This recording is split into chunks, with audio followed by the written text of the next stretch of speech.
the edge of a blade. Every move I make is a power play. Grace in my stride, wisdom in my mind. I've built the kind of life I dreamed I'd find.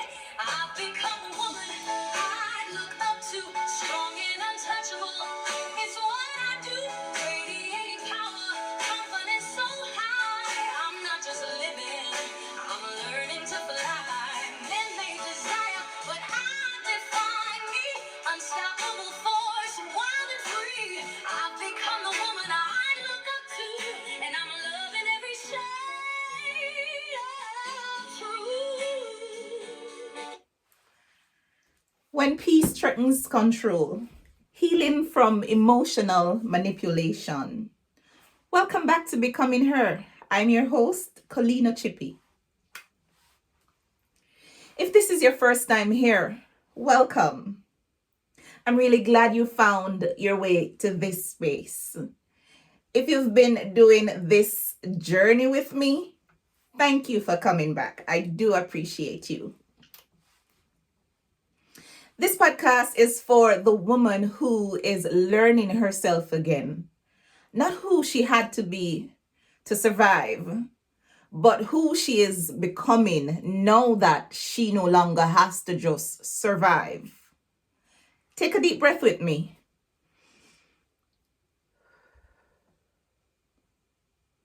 Let's begin. Peace changes the power dynamic. There is a moment in your healing when your calm begins to change the relationship. You stop reacting. You stop explaining.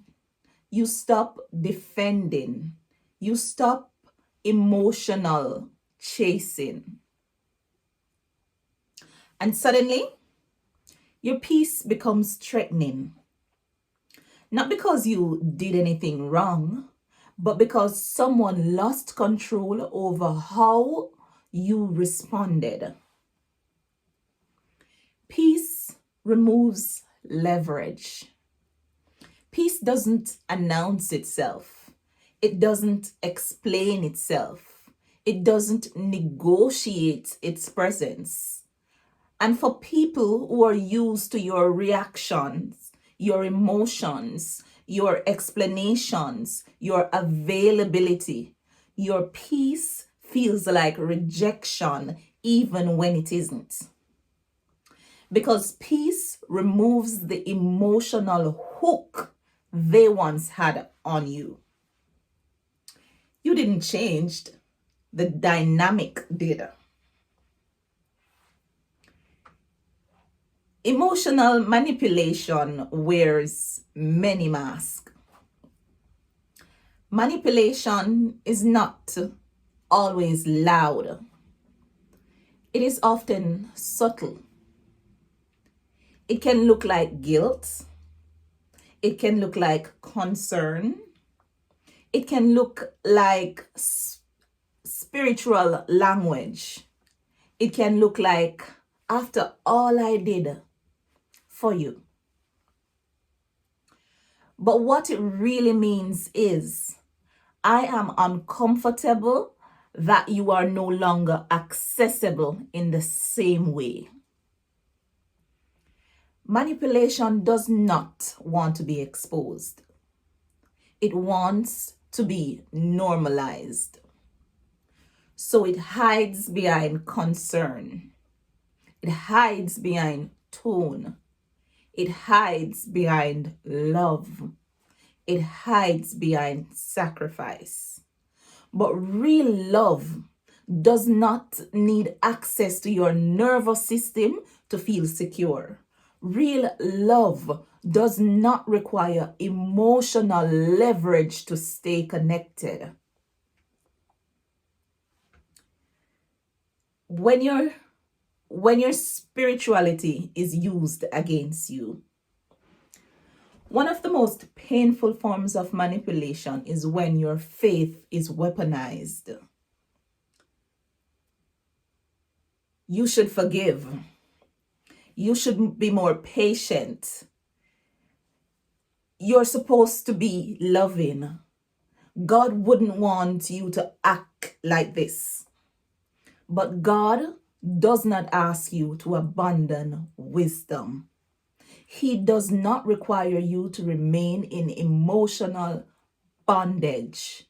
He does not confuse love with endurance of harm. Boundaries are not ungodly. They are protective. God does not confuse love with self-erasure. He does not confuse grace with emotional captivity. He does not confuse forgiveness with remaining available to harm. Spiritual language that pressures you to stay silent is not holy. It's convenient. And you are not called to bleed in the name of obedience. You're not cold, you're healed. When you stop reacting, people will say you have changed. They will say you're distant. They will say you're not the same. They will say you've become cold. But what they are really seeing is your nervous system healing. You're not cold. You're calm. You're not distant. You're discerning. Your calm is not coldness. It is regulation. It is safety. It is healing. You are not distant. You are no longer dysregulated. Your nervous system has finally learned that chaos is not love. Guilt is a tool for control. Manipulation often leans on guilt. Reminding you of favors, reminding you of past help, reminding you of sacrifices. But kindness is not currency. Love is not debt. Support is not a leash. No one gets permanent access to you because they helped you once or twice. Love that keeps a receipt is not love. It is control. And let me say that again. Love that keeps a receipt is not love. It is control. If someone only gives you to gain leverage, they were never given. They were investing in access. You're not responsible for other people's emotional regulation. You're not required to regulate someone else's feelings at the expense of your own peace. You are not responsible for how someone reacts to your boundaries. You are not responsible for how someone else reacts to your boundaries. I had to say that again. You are responsible for your healing. And healing will feel uncomfortable to people who benefited from your silence. You're not required to manage someone else's discomfort with your healing. Your peace does not need to be explained to people who benefited from your pain. You are not selfish for choosing safety. You are sovereign. Your healing will expose patterns. When you change, patterns become visible. What once felt normal now feels heavy. What once felt loving now feels controlling. What once felt familiar now feels unsafe. This is not confusion. This is clarity. Clarity is uncomfortable because it removes denial. You begin to see the patterns you once excused, the tone you once overlooked, the control you once normalized. Healing gives you eyes that cannot unsee. You're allowed to withdraw access. You're allowed to step back. You're allowed to disengage. You are allowed to choose distance. You are allowed to protect your nervous system. Boundaries are not rejection, they are alignment. Distance is not cruelty. Silence is not punishment. Boundaries are not rejection. They are your nervous system choosing life. They are your spirit choosing truth. They are your body choosing safety. This is not you becoming hard. This is you becoming whole. You're not becoming hardened. You're becoming healed. You're not becoming distant. You're becoming discerning. You're not becoming selfish. You're becoming sovereign. You're not losing softness. You're gaining strength. You're not becoming closed. You are becoming self-led. You are becoming protected. You are learning a new way to love yourself. Self-love is not loud. It is patient. It is quiet. It is consistent. It is protective. It chooses peace over chaos. It chooses clarity over confusion. It chooses healing over emotional exhaustion. Self-love is not loud declarations. It is daily decisions. It is who you allow access. It is what you tolerate. It is what you walk away from.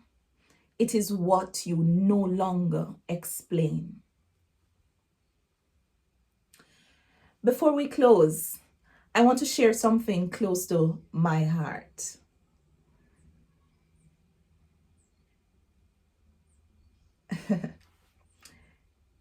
If this journey of becoming, patience, healing, and alignment resonates with you, I've written 3 books to walk with you through this season.